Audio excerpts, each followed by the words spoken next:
कक्षा 7 के लिए आज का पाठ है हिमालय की बेटियां।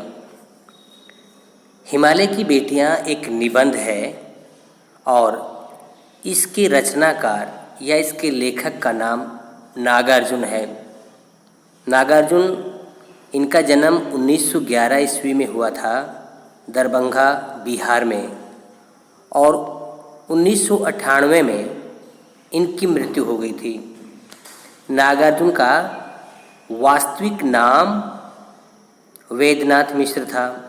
इन्होंने बहुत सी कविताएं लिखी हैं, निबंध लिखे हैं, उपन्यास लिखी हैं और कहानियाँ भी लिखी हैं। हमारे इस पाठ में हिमालय की बेटियाँ हिमालय पर्वत से निकलने वाली नदियों को कहा गया है। तो पूरी निबंध में हिमालय एक पिता के रूप में है, उससे निकलने वाली नदियाँ हिमालय की बेटियाँ हैं और ये सभी नदियाँ समुद्र में जाकर के मिलती हैं, तो समुद्र हिमालय का दामाद हो गया है। तो इसकी शुरुआत करते हैं। अभी तक मैंने इन्हें दूर से देखा था, बड़ी गंभीर, शांत, अपने आप में खोई हुई लगती थी। संभ्रांत महिला की भांति वे प्रतीत होती थी। नागार्जुन लेखक यहाँ नदियों के लिए कह रहे हैं। उनके प्रति मेरे दिल में आदर और श्रद्धा के भाव थे। माँ और दादी, मौसी और मामी की गोद की तरह इनकी धारा में डुबकियाँ लगाया करता। परंतु इस बार जब मैं हिमालय के कंधे पर चढ़ा तो मैं कुछ और रूप में सामने थी। इस बार जब मैं हिमालय के कंधे पर चढ़ा तो वे कुछ और रूप में ही सामने थी। मैं हैरान था कि यही दुबली पतली गंगा, यही यमुना, यही सतलुज समतल मैदानों में उतरकर विशाल कैसे हो जाती हैं। यानी लेखक ने सभी नदियों को पहले करीब से देखा था। तो हिमालय से जब ये नदियाँ निकलती हैं तो बिल्कुल दुबली पतली पानी की धारा के रूप में होती हैं, मगर यही नदियाँ जब मैदानों में आती हैं तो इनका उछलना कूदना बिल्कुल शांत हो जाता है और इनका रूप बहुत विशाल हो जाता है। इसका मतलब यह है कि हिमालय से निकलने वाली जो पानी की धाराएं हैं वो ही एक बड़ी नदी का रूप धारण करती हैं मैदानों में जाकर। खिलखिलाकर लगातार हंसते जाना, इनकी ये भावभंगी का मतलब होता है इनकी क्रियाकलाप, अदाओं को बोलते हैं भावभंगी, एक्शन को बोलते हैं। यानी भावों को व्यक्त करने के लिए जो क्रियाकलाप की जाती है ना, उसको भावभंगी कहते हैं। उनका यह उल्लास का मतलब प्रसन्नता या खुशी होती है।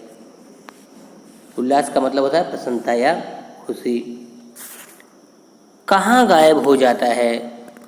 मैदान में जाकर किसी लड़की को जब मैं देखता हूँ, किसी कली पर जब मेरा ध्यान अटक जाता है। कली ऐसा फूल जो आधा खिला हुआ है, उसको कली कहते हैं। तब भी इनका कौतूहल, जिज्ञासा का भाव होता है, कौतूहल जानने की इच्छा होती है एक तरह से। और विस्मय का अर्थ होता है आश्चर्य।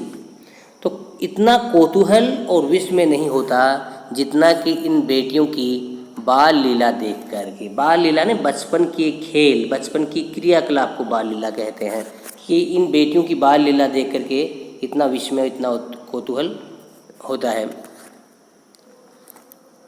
कहाँ ये भागी जा रही हैं, वह कौन लक्ष्य है जिसने इन्हें बेचैन कर रखा है। यानी ये नदियाँ अपने पिता हिमालय को छोड़ करके कहाँ भाग करके जा रही हैं।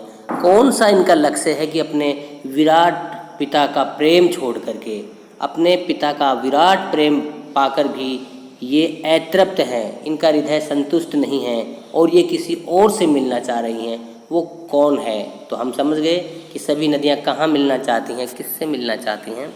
नदियाँ समुद्र से मिलना चाहती हैं। तो वह कौन होगा जो इनकी प्यास मिटा सकेगा।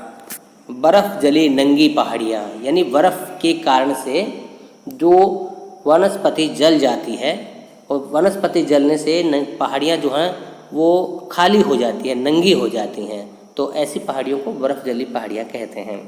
छोटे छोटे पौधों से भरी घाटियाँ, बंधुर अधित्यकाएँ, बंधुर का मतलब होता है वक्र या टेढ़ी, और बंधुर का मतलब मुकुट भी होता है। और अधित्यकाएँ कहते हैं पर्वत का ऊपरी हिस्सा जो समतल भाग होता है, और उपत्यका कहते हैं पर्वत का तराई क्षेत्र, नीचे का भाग या घाटी जहाँ समतल भाग होता है। तो पर्वतों की जो चोटियाँ होती हैं वो बहुत ही सुंदर होती हैं, वक्र होती हैं, मुकुट की तरह से होती हैं किसी पर्वत के लिए, और उनका नीचे वाला जो हिस्सा होता है वो सरसब्ज होता है, सरसब्ज का ना हरा भरा होता है। ऐसा है इनका लीला निकेतन, और इन नदियों का लीला निकेतन, निकेतन घर का पर्यायवाची है कि इनकी लीला करने का जो घर है, निकेतन है, वो इस प्रकार का है। खेलते खेलते जब ये जरा दूर निकल जाती हैं तो देवदार, चीड़, सरो, चिनार, सफ़ेदा, कैल के जंगलों से पहुंचकर शायद इन्हें बीती बातें याद करने का मौका मिल जाता होगा। और ये नदियां हिमालय पर्वत से निकलकर देवदार, चीड़ आदि पेड़ों को, आदि जंगलों को पार करती हुई आगे बढ़ती हैं, तो लेखक कह रहे हैं उनको पिछली बात ज़रूर याद आती होंगी। तो एक बात ये भी याद रखनी है कि हिमालयी तराई क्षेत्र में कौन कौन से पेड़, कौन कौन से जंगल मिलते हैं। तो देवदार के जंगल मिलते हैं, चीड़ के जंगल मिलते हैं, ये पेड़ों के नाम हैं, सरो, चिनार, सफ़ेदा आदि। कौन जाने बूढ़ा हिमालय अपनी इन नटखट बेटियों के लिए कितना सिर धुनता होगा। और ये जो बेटियां अपने पिता को छोड़कर भागी जा रही हैं, तो पिता बहुत ही पश्चाताप कर रहे होंगे, बड़े चिंता में डूब रहे होंगे कि आखिर ये क्यों जा रही हैं, कहाँ जा रही हैं। तो कह रहे हैं कि भाई हिमालय इन अपनी बेटियों के लिए सिर धुनता होगा, पश्चाताप करता होगा। बड़ी बड़ी चोटियों में जाकर पूछिए तो उत्तर में विराट मौन के सिवाय उनके पास रखा ही क्या है। वो कह रहे हिमालय पर्वत हमारे देश के उत्तरी भाग में है, और हिमालय के उत्तरी भाग में सिवाय मौन यानी खाली शून्य, चुप्पी, शांति के सिवाय और कुछ भी नहीं है।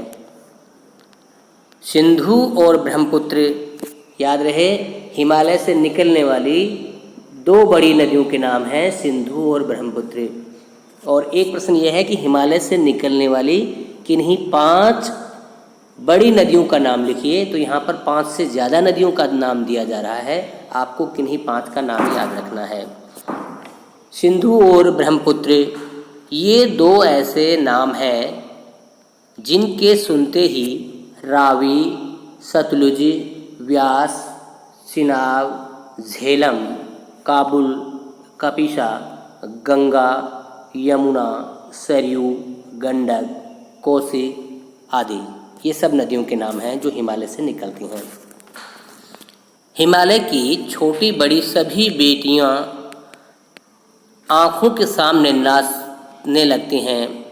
वास्तव में सिंधु और ब्रह्मपुत्र स्वयं कुछ नहीं हैं, यानी सिंधु और ब्रह्मपुत्र उनका अस्तित्व स्वयं का कुछ नहीं है, वो हिमालय पर्वत में जमी हुई बर्फ़ के का पिघला हुआ पानी है। तो हिमालय का ही दूसरा रूप है वो, इसीलिए हिमालय की बेटियां हैं। दयालु हिमालय के पिघलते हुए दिल की एक एक बूंद जाने कब से इकट्ठा होकर इन 2 महानदों यानी इन 2 महानदियों के रूप में समुद्र की ओर प्रवाहित हो रही हैं। प्रवाहित का मतलब होता है बहना। कितना सौभाग्यशाली है वह समुद्र जिसे पर्वतराज हिमालय की इन 2 बेटियों का हाथ पकड़ने का श्रेय मिला है। और यहाँ पर लेखक कह रहे हैं कि वह समुद्र कितना सौभाग्यशाली है, कितना अच्छे भाग्य वाला है कि उस समुद्र को हिमालय की 2 बड़ी बेटियों का हाथ पकड़ने का यानी उनको अपनाने का मौका मिल रहा है, अवसर मिल रहा है, जिन्होंने मैदानों में ही इन नदियों को देखा होगा। उनके ख्याल में शायद ही ये बात आ सके कि बूढ़े हिमालय की गोद में बच्चियां बनकर ये कैसे खेला करती हैं। माँ बाप की गोद में नंग धड़ंग होकर खेलने वाली इन बालिकाओं का रूप पहाड़ी आदमियों के लिए आकर्षण भले ही न हो। तो लेखक कह रहे हैं कि ये जो ऐसा लुभावना प्रतीत हुआ, वह रूप की हिमालय को ससुर और समुद्र को इनका दामाद कहने का कुछ भी झिझक नहीं होती। यहाँ पर लेखक कह रहे हैं कि मुझे इन नदियों का रूप, सौंदर्य मैदानों में ऐसा प्रतीत हुआ कि मैं हिमालय को तो ससुर और समुद्र को उनका दामाद कहने में कुछ भी हिचक नहीं करता, मैं उनको दामाद बताता हूँ। तो यहाँ पर ये याद रखना है कि समुद्र जो है वो हिमालय का दामाद है। हिमालय इन नदियों का पिता है और नदियाँ हिमालय की बेटी हैं। तो इस प्रकार से समुद्र में, हिमालय में और नदियों में क्या संबंध है पता लग गया है हमें। ने की कालिदास ने की। और मेघदूत नाटक के प्रसिद्ध या मुख्य पात्र का नाम है यक्ष। तो इनकी चर्चा कर रहे हैं लेखक। कालिदास के विरही यक्ष ने अपने मेघदूत से कहा था, वेत्रवती यानी बेतवा नदी का नाम है ये, को प्रेम का प्रतिदान देते जाना। प्रतिदान देना, बदले में देना कुछ। तुम्हारी यह प्रेयसी प्रेमिका तुम्हें पाकर अवश्य ही प्रसन्न होगी। ये बात इन चंचल नदियों को देखकर मुझे अचानक याद आ गई और सोचा कि शायद उस महाकवि को भी नदियों का सचेतन रूपक पसंद था। यानी कालिदास को भी इन नदियों की सुंदरता भाती थी, इसीलिए उन्होंने इन नदियों का वर्णन अपने नाटकों में बहुत ही सुंदर ढंग से किया है। और मेघदूत नाटक जो प्रकृति पर आधारित है, प्रकृति का उसमें सजीव वर्णन किया गया है, उस नाटक में नदियों का वर्णन भी है। काका कालेलकर ने नदियों को लोक माता कहा है। याद रखने की बात है, काका कालेलकर ने नदियों को लोक माता कहा है। लोक माता का संसार, लोक माने जग, संसार यानी संसार को पालने पोसने वाली है नदियाँ। जिस प्रकार से एक माँ अपने संतान का पालन पोषण करती है, इसी प्रकार से नदियाँ इस धरती पर जीव जंतु, पेड़ पौधे, मानव सभी का पालन पोषण एक माँ की तरह से करती हैं। इसलिए लेखक या कवि काका कालेलकर ने नदियों को लोक माता कहा है। किंतु माता बनने से पहले यदि हम इन्हें बेटियों के रूप में देख लें तो क्या हर्ज है। तो यानी माता तो है ही हैं, लेखक इनको दूसरे रूप में भी देखना चाहते हैं। तो एक प्रश्न है कि लेखक ने माता के अलावा नदियों को और किन किन रूपों में इनका वर्णन किया है या किन किन रूपों में देखना चाहा। तो नदियाँ बेटी के रूप में भी हैं, प्रेयसी के रूप में भी हैं, प्रेमिका के रूप में भी हैं और बहन के रूप में भी हैं। इन नदियों को दिया है, एक दिन मेरी भी ऐसी भावना हुई। थोलिंग तिब्बत की बात है, मन उचट गया था। यानी मन उचटने का मतलब मन नहीं लग रहा था, कहीं उदास सा था, तबीयत ढीली थी। सतलुज के किनारे जाकर बैठ गया। दोपहर का समय था, पैर लटका दिए पानी में। थोड़ी ही देर में उस प्रगतिशील जल ने असर डाला, तन और मन ताज़ा हो गया तो लगा मैं गुनगुनाने। तो लेखक ने भी एक दिन, तिब्बत में थे लेखक, और सतलज नदी के किनारे पे जाकर के बैठ गए, उसमें अपने पाँवों को डुबो दिया। नदी बह रही थी और बहते हुए जल में अपने पाँवों को डुबोया तो लेखक इतने आनंद में डूब गए कि वो वहाँ गुनगुनाने लग गए, गीत गाने लग गए। तो इस प्रकार से इस पूरे निबंध में लेखक ने नदियों के रूप का, नदियों के सौंदर्य का, प्रकृति का, हिमालय का और इन नदियों के साथ हमारा क्या संबंध है, इन सब बातों का वर्णन किया है। तो इन प्रश्नों को हम पहला प्रश्न देखते हैं। नदियों को माँ मानने की परंपरा हमारे यहाँ काफ़ी पुरानी है, लेकिन लेखक नागार्जुन इन्हें और किन रूपों में देखते हैं?